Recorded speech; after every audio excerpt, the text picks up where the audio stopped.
Let's see how to connect Realme Buds T01 to iPhone.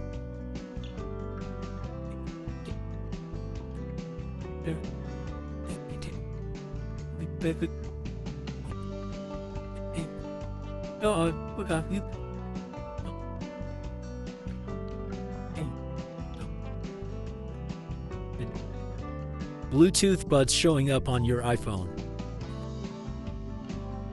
Connected now.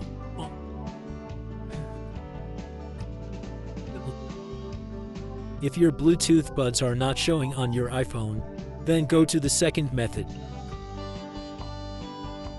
If the Bluetooth earbuds device is not showing up, then reset your Bluetooth earbuds device.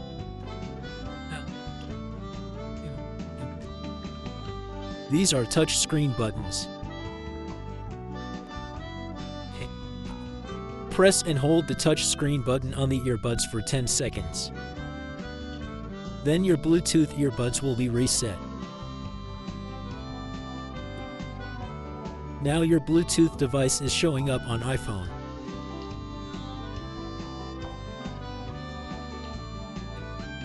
Now connect your Bluetooth device and enjoy the music.